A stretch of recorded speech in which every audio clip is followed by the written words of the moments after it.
지금부터 50회차 정도의 강연인데, 지금은 좀 추울 때 이제 시작을 해서 꽤 오래 가는 것 같아요. 무문관이라는 그 책을 불교에 관심을 가진 분들은 다 아시겠지만 굉장히 유명한 책이죠. 국내보다 아마 서양에서도 유명한 책일 것 같아요. 우리 같은 경우는 불교가 살아있기 때문에 예를 들면은 전등록이랑 벼감록이랑 이런 책들을 주로 보거든요. 그러니까 50주에 걸쳐서 저랑 같이 할 건 뭐냐 하면 화두라는 거 있잖아요. 화두라는 게 뭐냐면 이게 좋은 건지 나쁜 건지는 모르겠어요. 어쨌든 어떤 하나의 이야기들, 수수께끼 같은 이야기들, 문답들, 선문답이다라는 얘기를 들어보셨을 거예요. 선문답. 이제 깨우친 사람, 보통 선지식이라고 하는 사람이랑 수행자, 제자라는 사람이 같이 딱 얘기를 하는데, 대학에서나 고등학교에서 같이 정보를 전달하고, 교수는 지금 무슨 얘기를 하지? 필기하고 이런 문제가 아니라, 삼자가 딱 보면 무슨 말인지 모르는 이야기를 선문답이라고 그래요. 근데 그것이 왜 선문답이냐 하면은, 우리는 삼자로 보지만 그 얘기를 하고 있었던 스승과 제자 사이에서는 그 얘기가 아주 팽팽한 거예요. 스승이 질문을 어떤 말을 하고 제자가 어떤 대답을 딱 하면 그 대답의 포인트가 딱 맞으면 이 사람도 여기 스님처럼 깨우침을 얻은 거죠, 이게. 그러니까 실질적으로 아주 팽팽한 거죠. 내가 부처가 되고 자유로운 사람이 되고 이러려고 어떤 사찰이나 어떤 스님을 모시고 공부를 하는데, 날이면 날마다 오는 게 아니에요. 한 5년 지나서 올 수도 있고 10년 지나서도 올 수 있는 거야. 그러면서 문답을 딱 하죠. 우리가 마치 면접 보는 것 같기도 하고 상견례 같은 거 하기도 하죠. 거기서 끝나면 끝나는 거예요, 그냥. 제가 책 하나를 아까 얘기해 드렸죠. 전등록. 그러니까 3가지 책을 보통 기억을 해야 돼요. 선불교에서는 화두를 다룰 땐 전등록, 그 다음에 벼감록, 그 다음에 제일 어떻게 보면 분량은 적죠. 그게 무문관. 요 얘기거든요. 근데 그 얘기들 하나하나들이 그 스파크가 일어나는 이야기들을 묶은 거예요. 그래서 보통 선불교에서는 그 이야기를 가지고서 고민을 많이 하는 거죠. 선불교에서 스님이 했던 얘기나 질문을 보통 화두라고 불러요. 화두의 두자는 그냥 중국어 전미사에 아무 의미 없어요. 그냥 화는 말이에요. 그냥 말. 말을 던진 거예요. 그냥 툭. 그런데 그거에 대해서 어떻게 문답을 하고 대응을 하느냐로 수준이 딱 나는 거예요. 제가 전등록, 벼감록, 무문관 얘기를 했죠. 이 전등이라는 게 뭐냐면 강화도에 가면 전등사도 있잖아요. 등불을 전달한다라는 거예요. 등불이 켜졌다라는 게 깨우칠 거예요. 지금까지는 이런 조명들이나 태양이나 이런 것들 불빛을 비춰서 우리가 세상에 어두운 걸 지우잖아. 이쪽으로 가야 되겠구나. 여기가 어둡구나 해서 불을 비키잖아. 그런데 여기에 등이 팍! 그러니까 내가 등이 되는 거야. 이게 부처의 이미지예요. 그런데 이걸 어떻게 전달해 줄 수가 없는 거야. 그래서 불이 활활 타오르는 거죠. 이제 밝게 세상을 비추니까. 그렇게 타오르고 있던 스님이 문답을 통해서 제자한테 던졌는데, 이 제자가 스승의 말에 대해서 제대로 대응했거나 스승의 질문에 대해서 제대로 답을 하는 순간 이쪽도 등이 팍 켜지는 거야. 대학에서 시험 보는 거랑 논문 쓰는 거랑 완전 다른 거예요. 이건 완전히 다른 거예요. 그 역사가 강력한 선불교의 역사거든요. 그래서 마음 같아서는 전등록에는 1000가지의 화두가 나와요. 1000개가 넘어 훨씬 더. 굉장히 많아요. 지금 번역서 같은 경우도 번역을 해놓고 책이 안 팔려서 보통 절판을 시켜. 너무 많으니까. 그 다음에 우리가 보는 게 벽암록인데 벽암록도 100개가 넘고 무문관이라는 책을 제가 딱 고른 이유는 화두가 그 선문답이 48개가 있어요. 48개. 짧잖아 생각보다. 그래서 그거를 50회에 걸쳐서 같이 한번 해보겠다라는 거예요. 그리고 오늘 첫날은 무슨 날이냐면 그냥 대놓고 처음서부터 화두 하나 가지고 선문답 하나 가지고 풀면 이게 좀 황당하잖아요. 그러니까 전반적으로 48개의 관문을 건너기 전에 어떤 그 뭐라고 그러나요? 대학생들이 오리엔테이션 같이 그거를 하나 지금 강연은 지금 그걸로 하는 거고 그 48개가 쭉 끝나잖아요.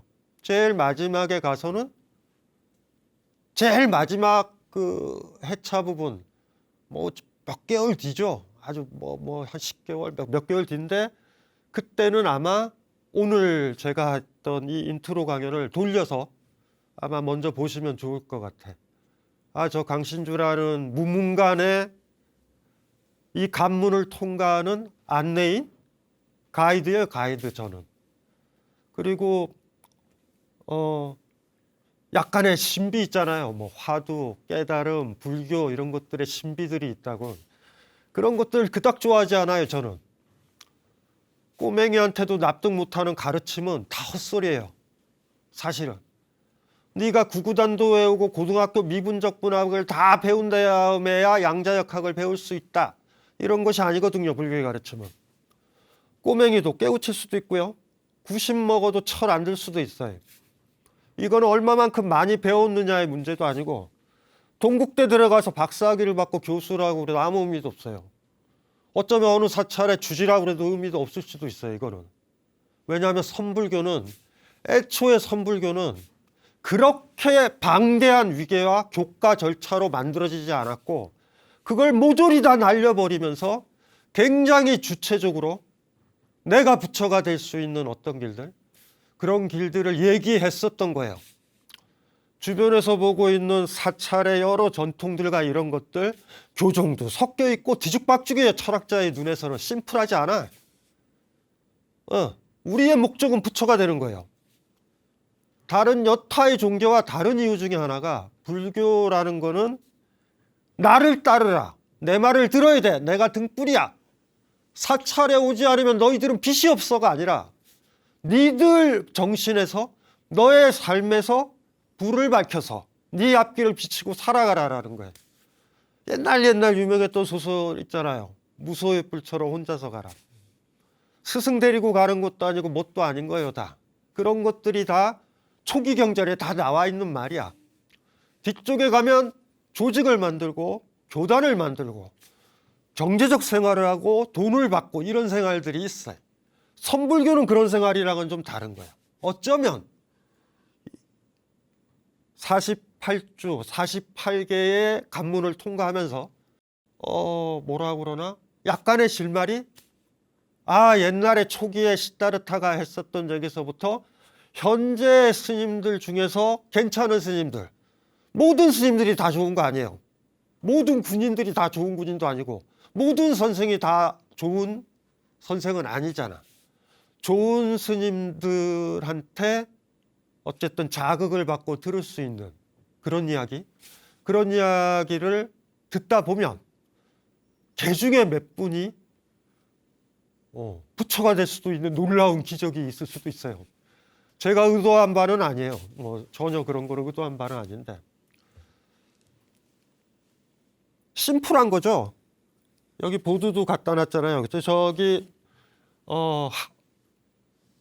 계속 막 글 쓰거나 그러진 않을 거예요. 우리의 그 선불교의 핵심 정신이 뭐죠?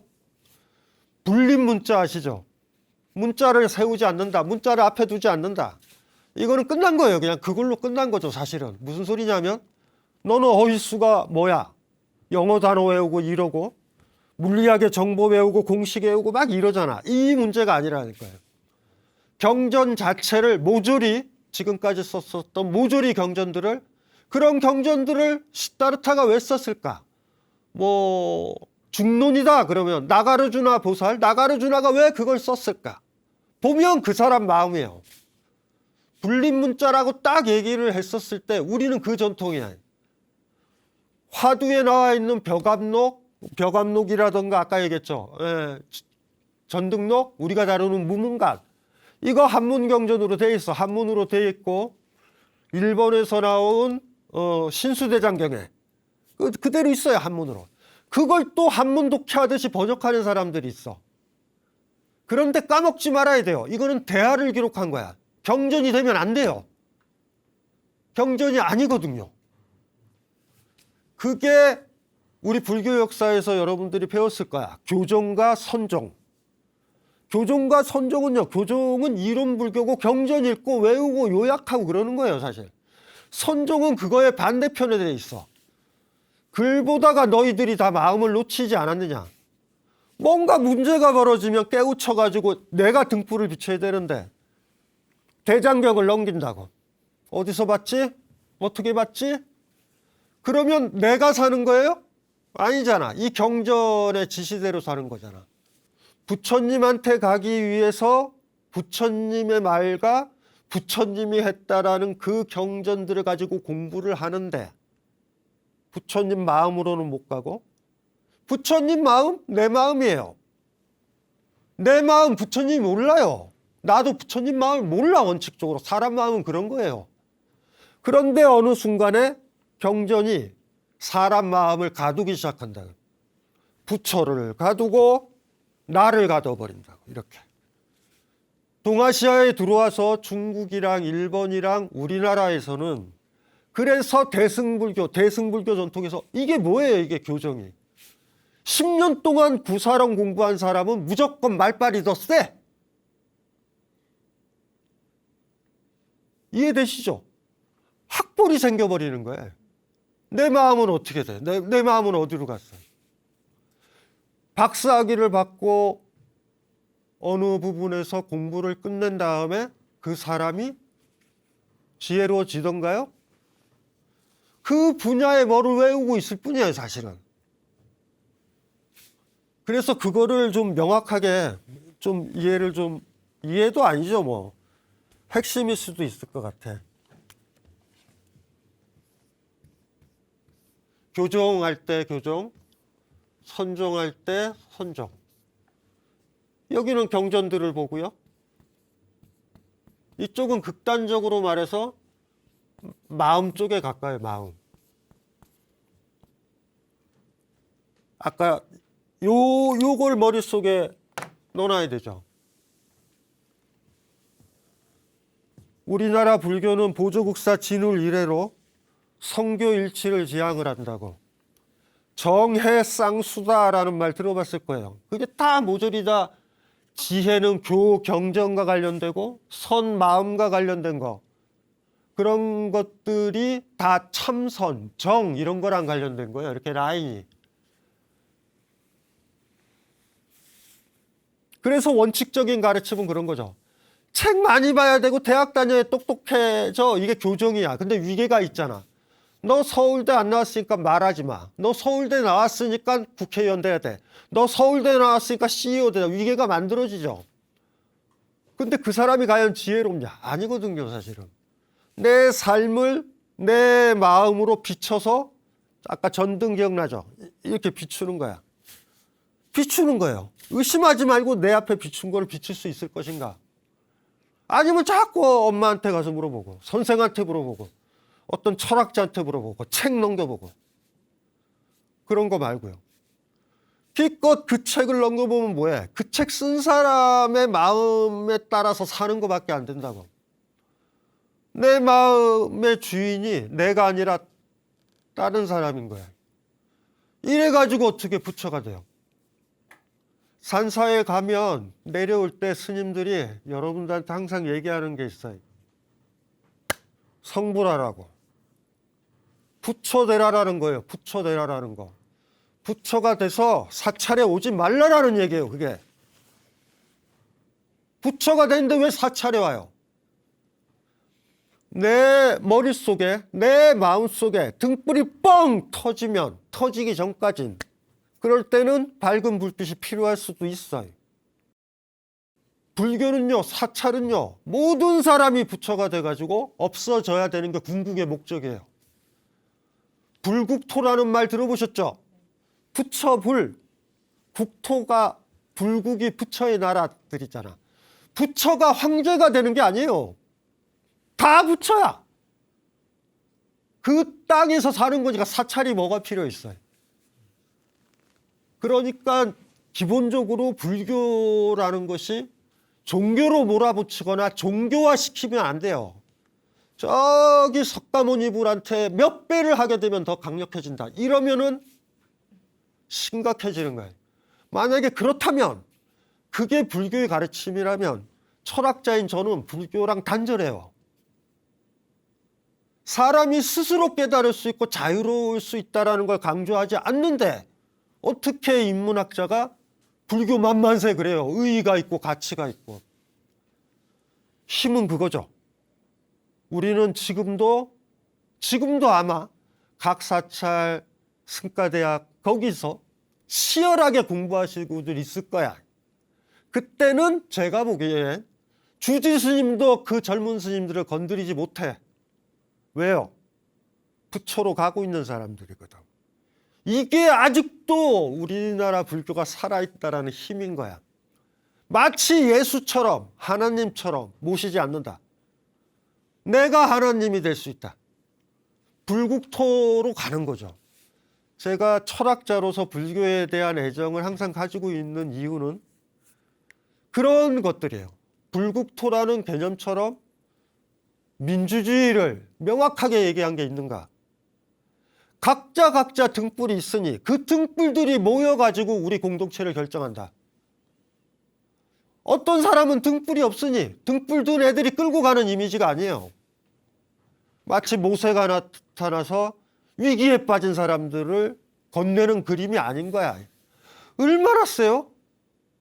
한 사람이 들고 있는 등불보다 모여있는 사람, 중생들 모조리 다가 등불이 켜진다. 불국토를 단순히 레토릭이라고도 보시면 안 되고 당신은 부처 되기 힘들 것 같은데 부처 되세요. 그냥 발언해 봅니다. 이런 게 아니에요. 진짜 그 사람은 부처가 될 수 있다라고 놓아야 된다고. 이런 타이트한 거 있죠. 부처가 된 사람과 등불이 밝은 사람들. 이 등불이 밝았다 그래서 태양불이 되는 게 아니에요. 그 한 사람에 맞는 등불이야. 그리고 제자도 등불이 뻥 켜지는 거야. 너무 근사하죠. 색깔이 달라 그런데. 저라는 사람이라는 재료로 타는 불빛 색깔이 다를 거 아니야. 초 색깔이 다르듯이. 그래서 오늘 이제 단순하게 좀 알아볼게. 이런 거죠. 제가 다시 돌아오면 선문답이라는 게 이상하잖아. 이게 보통 난 많이 알고 너는 적게 알아. 그래서 내가 불이 붙고 쟤도 불이 붙는 식의 가르침이 아닌 게 많아요. 내 정보가 얘한테 복제되는 거야 그냥. 그거 가지고 얘가 떠드는 거야. 이런 전통으로 따지면 선문답은 지금처럼 조롱으로 남아있는 거죠. 선문답하고 있네 이러잖아요. 우리가 선문답하는. 저건 또 무슨 선문답이야. 이러는 거잖아. 그렇죠? 그런데 재밌는 건 우리가 저랑 같이 그 선문답 48개, 화두 48개를 지나가다 보면 바깥에서 우리가 한 해가 끝나면 아이 선문답 하고 있네 이렇게 끝나진 않아요. 뭔 말인지 알겠다. 직접 대답은 못하고 내가 그 스님 앞에 그 스승한테 제자 말고 내가 들어간다면 내가 어떻게 대답할지는 잘 모르겠지만 알겠다. 알 수 있을 것 같다. 요게 제가 하고 싶은 거예요. 그냥 가는 거죠. 그냥 그런 식으로 하나씩 선문답이 아니라 내가 들었던 문답 다이얼로그 중에서 최고로 의미 있는 문답이었고 다이얼로그였다라는 걸 확인만 해도 굉장히 많은 효과가 있어요. 그건 왜냐하면 최소한 언어를 쓰고 남들과 대화를 할 때 전혀 다른 종류의 대화를 접하게 된 거예요. 그때는. 아, 옛날에 그 찬란했던 스님들과 제자들이 무슨 얘기를 했고 여기서 뭐가 오갔으며, 우리 황당하잖아요. 우리가 뭐 옆에서 이렇게 남의 대화 귀담아 들을 때 있잖아. 그럼 내용 다 알잖아. 그러면서 A와 B가 얘기하면 저 A는 양아치네, 저 B는 저거 이기주의자네, 뭐 이렇게 판단을 내리잖아. 에이, 그만 듣자. 카페나 뭐 어딘가 가가지고 이렇게 귀담아 들으면 들리잖아. 그런데 이 선문답의 특징은 들어도 뭔 말이냐. 도대체 이 두 사람은 뭔 얘기하고 있느냐, 이런 거예요. 그런데 그게 가장 자유로운 사람, 스스로 불을 밝힌 사람들의 이야기인 거야. 그리고 우리가 계속 누군가한테 끌려다니고 누군가한테 의지하고 누구 말을 듣고 이렇게 살지 않고 내 마음으로 살아갈 수 있는, 그걸 꿈꾼다면 얼핏 들은 거예요. 자유로운 사람과 부처들, 그런 사람들은 어떻게 이야기하는가. 답이 있냐? 답이 있으면 선문답이라고 하겠어요? 제가 불교 신문에 사실은 이거를 풀 때가 언제냐면 벌써 몇 년 지났어요. 한 주에 한 회씩 글을 썼었어요. 무문관을 정한 거예요. 하나씩 정해가지고 신문에 연재를 하기 시작했고, 나중에 1년치가 이렇게 1년 정도 되더라고요. 그래서 그 기억도 저한테는 중요해요. 4, 5년 전의 기억.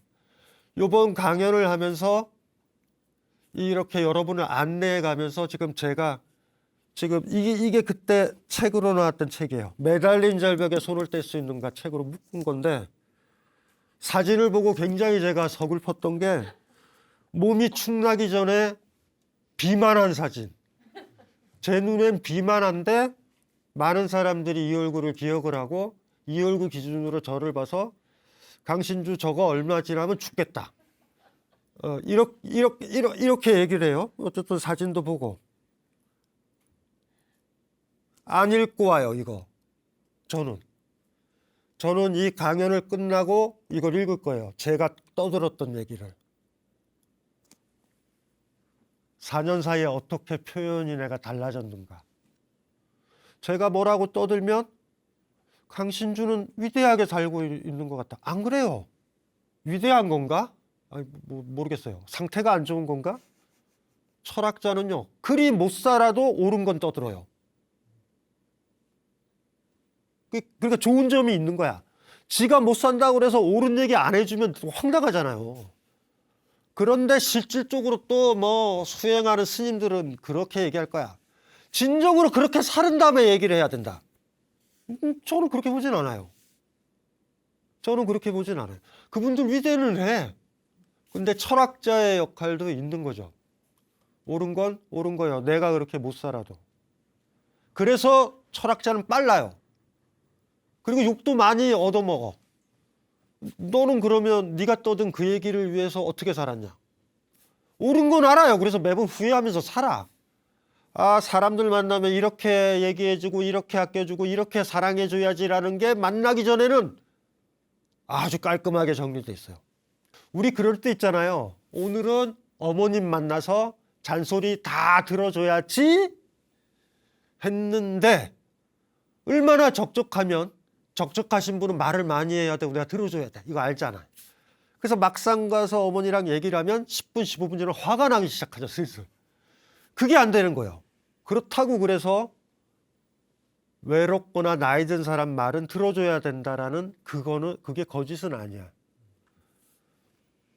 철학자는 그런 역할들을 해요. 그러니까 철학자는요, 어떤 철학자를 좋아하면 그 사람의 생애를 뒷조사하지 마. 그렇게 산 사람 없어요, 거의. 니체 신은 죽었다 그러잖아. 막 그 정도 되면 사실은 성당에 불을 질러야 되잖아. 불 지른 적 없어요. 무서워해. 심지어 누나들도 무서워했던 여린 영혼이야. 니체의 삶에서 신보다 더 무서웠던 건 누나들이에요. 누나 등살들. 이게 막내 남자아이고 드세 누나 셋이. 그런데 그 뒷조사를 하더니 니체가 인간이 자유로우려면 신의 지배를 벗어나야 된다. 이 얘기는 헛소리야. 이렇게 들어가면 안 된다고. 옳은 얘기는 옳은 얘기야. 무슨 얘기인지 아시겠죠? 그리고 이 책을 어떻게 활용하시냐면 여러분들은 매달린 절벽에 손을 뗄 수 있는가를 안 읽어도 이거 듣는 데는 지장은 없어. 미리 읽으셔도 괜찮아요. 저는 안 읽겠지만 제가 안 읽는 이유는 4, 5년, 5, 6년 지난 다음에 저를 확인해 보고 싶은 느낌 같은 게 있어서 그래.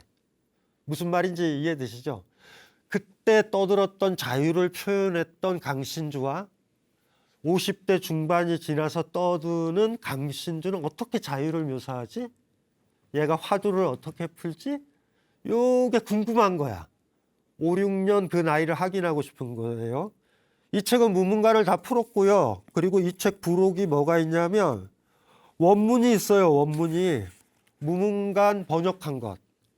그리고 번역문 있고 밑에 한자 원문이 병기돼 있어서 이거를 제가 다 제 손으로 번역을 했거든요. 한자에 참조 안 해도 되게. 그런데 또 불신하시는 분들은 얘가 제대로 번역했나 이럴 수 있잖아. 그래가지고 그냥 각 그 칙이라고 불러요. 48개의 칙, 48칙 그 각자를 번역하고 뭐를 했냐면 한문을 병기를 했으니까 대조를 해서 찾으시면 된다.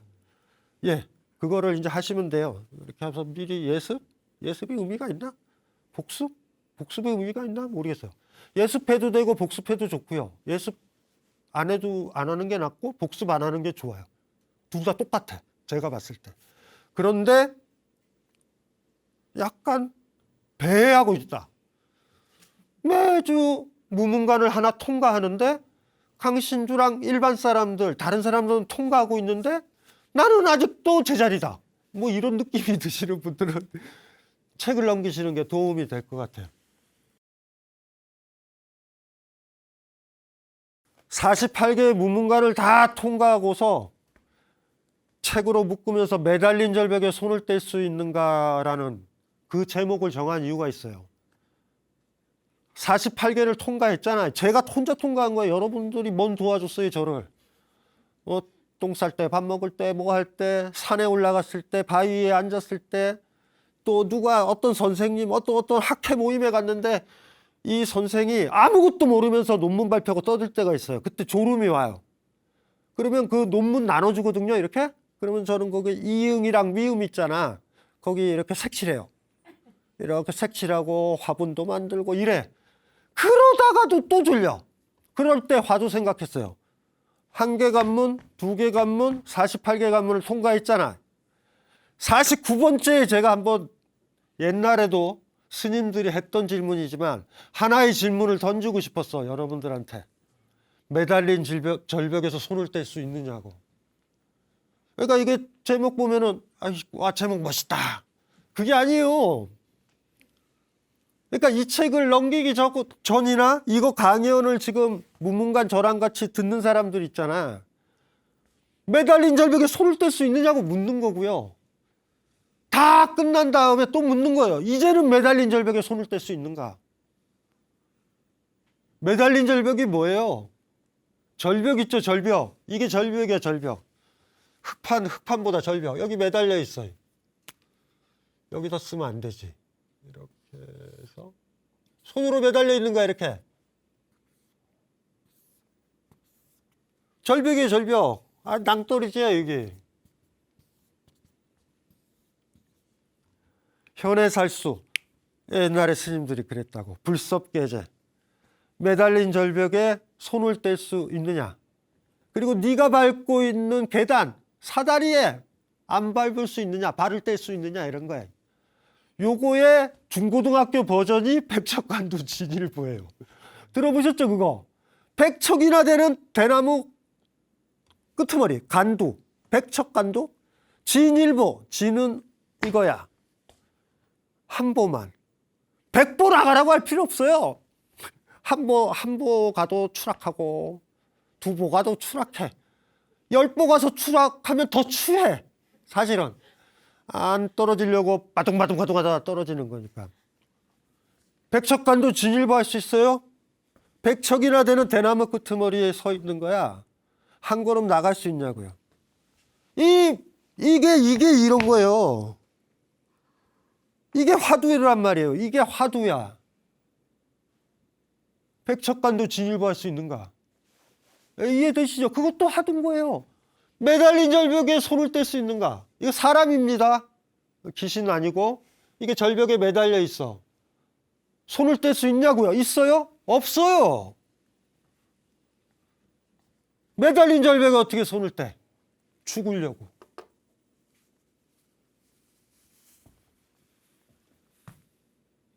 미리 답을 드리면 자기가 절벽에 매달려 있다라고 생각하는 한 손 못 떼.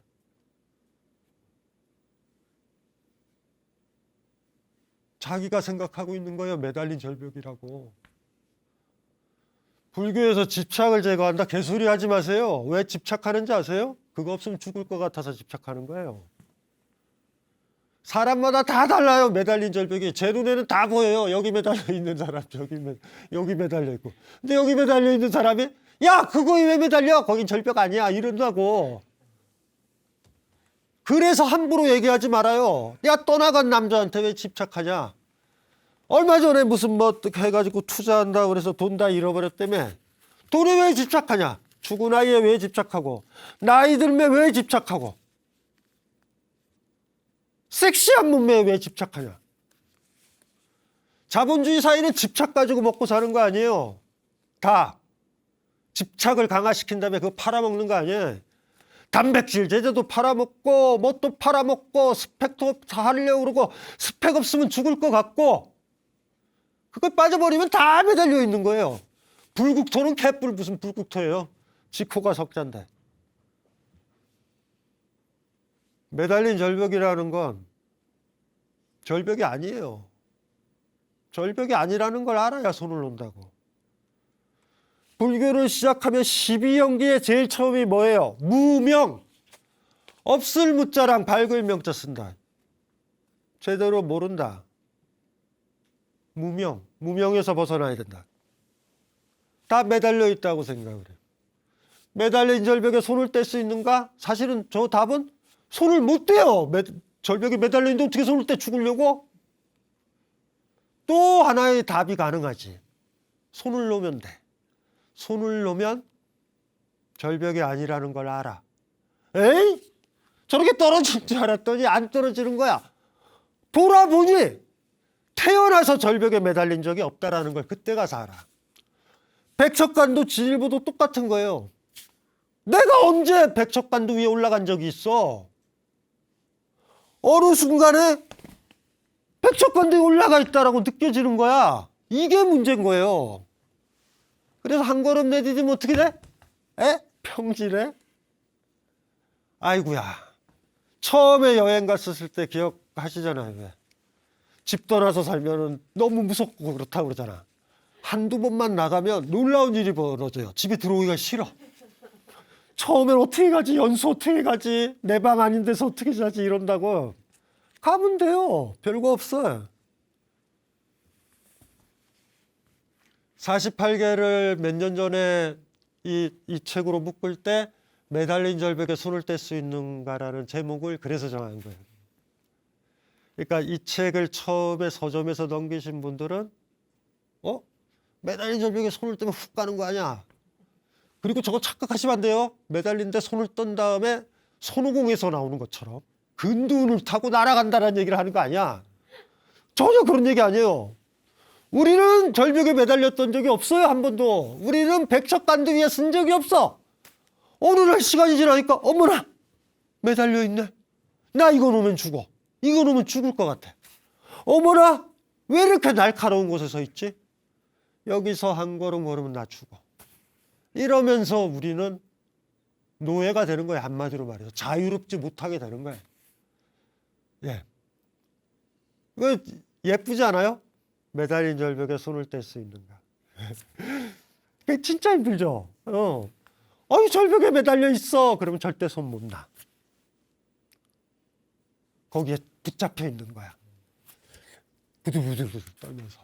반면 그걸 탁 놓는 순간 아이고 절벽이 사라지는 느낌. 무명 있죠. 무명. 아까 얘기했잖아. 없을 무에 밝을 명자. 무지예요. 무지. 한자로는 무형인데 그냥 다른 식으로 표현하면 무지하다. 이그노런스야. 그냥 몰라. 무식해. 그거 붙잡고 있어야 산다라고 생각하는 거야. 별것도 아닌데. 그거를 벗어나는 거. 제가 제일 좋아하는 말은 무슨 말이냐면 이 불교적 사유에서 마찬가지인데요. 어쨌든 희론, 어떤 논이 희론이라는 말 좋아해요. 희롱하는 논이라는 소리인데 희론 정멸이라는 표현을 많이 써. 특히나 중간불교, 나가르주나 그 전통에서는 희론 정멸을 많이 써. 희론이 사라진다. 밝아진다. 마찬가지예요. 매달렸다라고 생각하는 것, 이 절벽이라고 생각하는 것들이 절벽이 아니라는 걸 알아야지 되는 거라고. 그게 이제 힘든 거죠.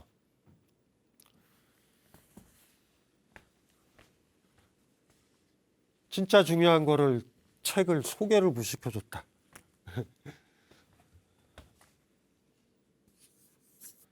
영어 세대잖아. 그쵸? 이거는 또 알아들어 사람들이.